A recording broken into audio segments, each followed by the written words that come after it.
wabarakatuh. Selamat sore pemirsa, bagaimana kabar Anda di sore hari ini? Semoga semua dalam keadaan baik, bersemangat dan senantiasa dalam lindungan Allah Subhanahu wa taala. Amin ya rabbal alamin.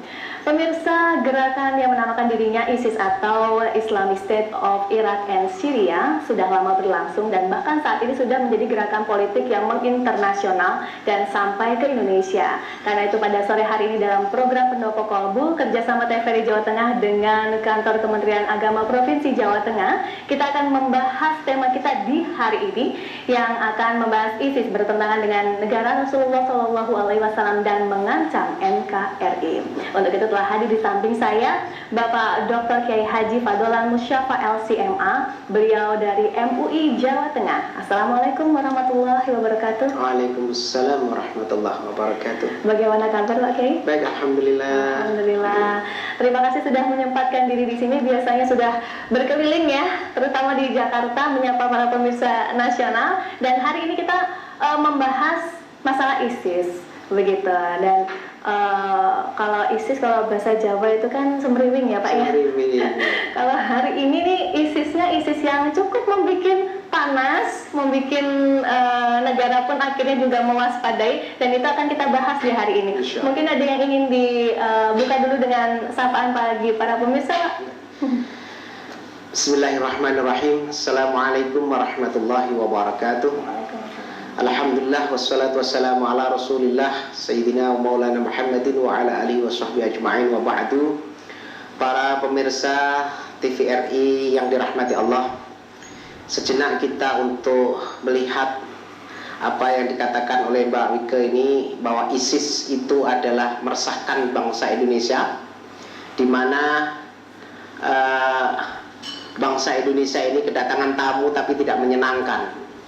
ISIS ini adalah dalam bahasa Arab ad-daulah al-islamiyah, yaitu negara Islam.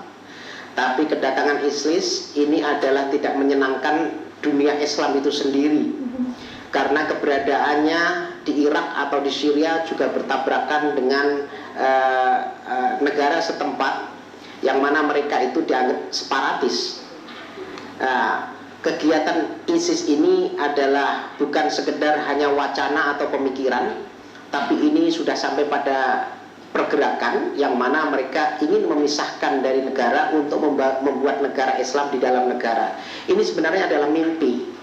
Dan kalau boleh saya katakan, orang-orang yang berfaham ISIS ini adalah orang-orang yang salah menafsirkan di dalam menafsirkan agama yang sebenarnya, sehingga agama itu menjadi cacat ketika mereka tafsirkan bahwa ini adalah negara seperti negaranya Rasulullah.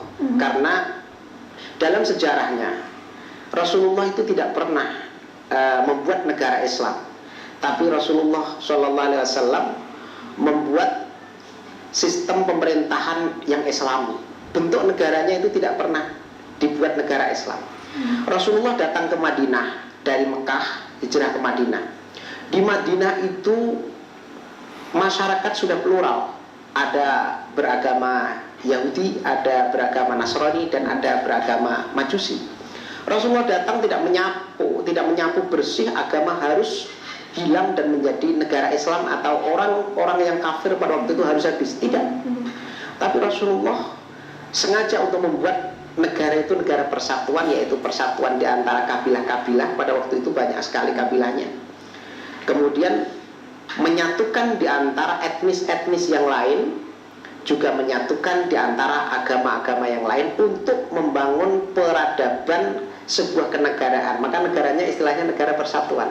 Berarti walaupun yang tidak sepaham juga bisa hidup berdampingan begitu ya tanpa Jadi masalah. Islam itu datang, wa ma arsalnaka illa rahmatan lil alamin. Nabi Muhammad itu diutus untuk menjadi rahmat semesta alam, bukan hanya rahmat umat Islam atau rahmat bagi kelompok tertentu, tidak, tapi rahmat bagi alam semesta, bukan hanya manusia. Jangankan hewan dan binatang dan tumbuhan pun dilindungi oleh agama dengan baik, apalagi jenis manusia. Jenis manusia tidak dibedakan agamanya, rasnya, sukunya, tidak dibedakan. Semuanya itu di bawah payung besar agama Islam. Sehingga Islam itu adalah besar. Jangan dikecilkan menjadi sebuah kelompok atau slogannya kelompok, atau menjadi sebuah mendoktrin pada sebuah kelompok sehingga itu menjadi Islam menjadi slogan tertentu atau bahkan Islam menjadi kelompok yang kecil gitu. Karena apa? Sudah dijadikan sebuah ideologi. Ini adalah pemahaman Islam yang universal menjadi hilang, menjadi Islam itu kecil. Sama dengan negara Islam yang ISIS akan bentuk itu. Kita coba sejarahnya ISIS itu begini. Dulu Rasulullah itu tidak pernah membuat negara itu seperti yang saya katakan tadi.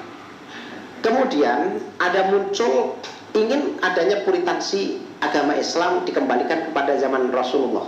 Tetapi ini tidak memahami secara universal terhadap Islam itu sendiri. Ya. Yang berbeda apa dari? Begini, misalnya pemikiran Muhammad bin Abdul Wahab. Syekh Muhammad bin Abdul Wahab ini adalah putranya Syekh Abdul Wahab, yaitu kalau kita kenal beliau itu adalah pendiri paham Wahabi. Ya. Beliau lahir pada tahun 1701 dan meninggal pada tahun 1793. Amat jauh. Kemudian diteruskan pemikiran yang puritansi Islam seakan-akan orang itu sudah dianggap pada musyrik semuanya. Orang sudah dianggap bid'ah semuanya. Kafir. Ya, kalau sampai kafir tidak. Pada waktu itu baru sampai situ. Baru sampai bid'ah dan juga musyrik. Ya. Setelah itu diteruskan oleh pemikirannya Abul A'la Al-Maududi. Kemudian diteruskan lagi oleh Hasan Al-Banna pada tahun 1906. Kemudian ya Abul A'la Al-Maududi 1909.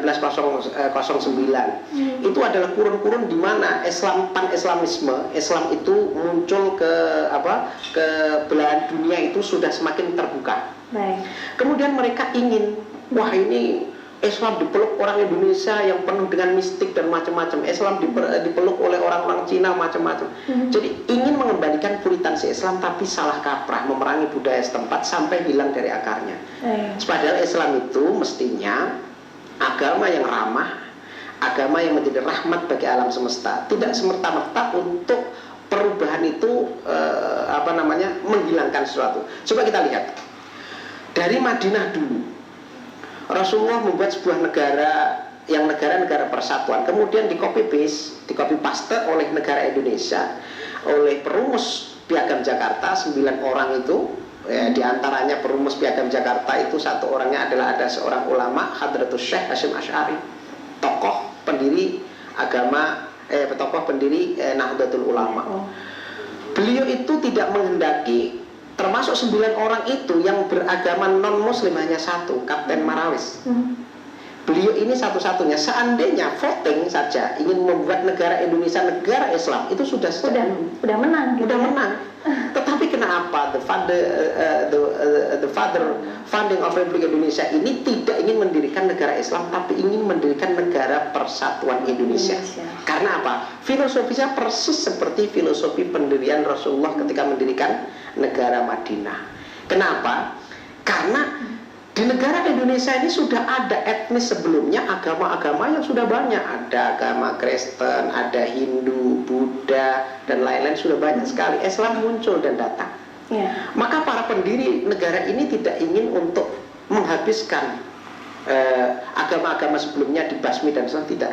Tapi dibuat negara persatuan karena di dalamnya terdapat etnis yang amat banyak, suku, pulau yang banyak, wah budaya yang beda-beda amat banyak, pulau perpisahan banyak.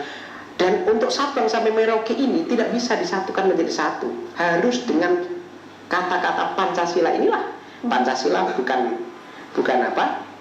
bukan agama, tetapi Pancasila itu penemu agama.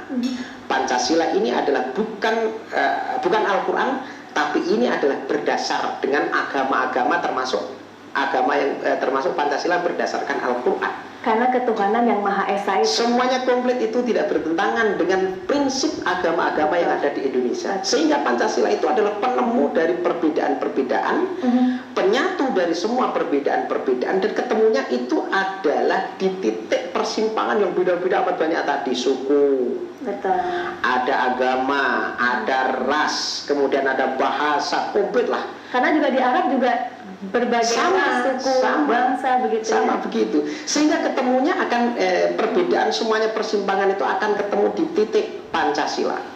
Seandainya berdasarkan agama apa yang akan didasarkan oleh negara kita? Kristen, Islam, Buddha, Hindu, pasti akan ada tabrakan dan pasti pecah, tidak menjadi sebuah negara NKRI. Maka Pancasila itu adalah sejatinya adalah titik temu dari berbagai perbedaan atau titik temu dari jalan-jalan persimpangan yang berbeda tadi. Sehingga dengan Pancasila kita nyaman dan kita menjadi negara persatuan yang damai. Lalu tiba-tiba datang dengan ingin membuat negara Islam di dalam negeri. Ini kelihatannya orang ini adalah orang yang tidak pernah belajar sejarah, baik itu sejarah Tarikhul Hadarah al-Islamiyah, yaitu sejarah peradaban Islam yang dari sejak zaman Rasulullah sampai pada hari ini. Bagaimana perkembangan Islam? Islam tidak pernah kemenangannya atau untuk orang memeluk agama Islam dengan pucuk pedang, itu tidak. Betul. Kalau dari ISIS sendiri ideologinya adalah membentuk agama Islam, negara Islam, dan dengan kekerasan, dan menghalalkan darah dari orang-orang yang tidak setuju dengan orangnya. Termasuk ibu-ibu diperangi, anak-anak diperangi, kemudian umat Islam sendiri dibom, dihancurkan dan terserah. Bagaimana? Itu adalah bid'ah. Rasulullah tidak pernah untuk mengajak orang masuk Islam, kemudian orang itu dipaksa dengan keras. Coba bayangkan, amar ma'ruf nahi mungkar itu adalah al-amru bil ma'rufin, al-amru bil ma'ruf bi ma'rufin. Orang itu diajak kebaikan dengan cara baik. Kemudian wan nahyu anil mungkar bi ghairi mungkarin. Orang disuruh meninggalkan mungkar tapi dengan tidak mungkar. Kalau orang diajak amar ma'ruf, diajak kebaikan tapi dipukuli, ya nggak mau, orang pada kabur. Atau orang diajak kebaikan tapi dibom, bukan kekerasan. Atau orang dilarang dari kejelekan kemudian dia juga disiksa, orang tidak simpatik. Rasulullah itu mengajak orang dengan pendekatan hati, dengan kasih sayang, dengan kebersahajaan, dan Rasulullah itu adalah amanah, tidak pernah bohong. Betul. Sehingga ini karakteristik seorang pemimpin para anbiya wal mursalin ini yang diikuti oleh orang masuk Islam dengan berbondong-bondong tanpa ada kekerasan, apalagi dengan pedang. Rasulullah perang itu ketika orang-orang itu sudah tidak bisa diajak kompromi, atau orang-orang itu sudah mengingkari janji yang sudah kesepakatan bersama, kemudian diingkari. Nah, itu baru terakhir harus perang. Apabila tidak mau damai, ya udah, apabila itu jalan terakhir, bukan pertama perang gitu. Iya, dan itulah pemirsa sekilas gambaran dari bertentangannya gerakan ISIS dengan ajaran dari Rasulullah SAW. Kita akan membahas lebih lanjut tentang tema kita di hari ini. Masih bersama Pendopo Kolbu, tetaplah bersama kami.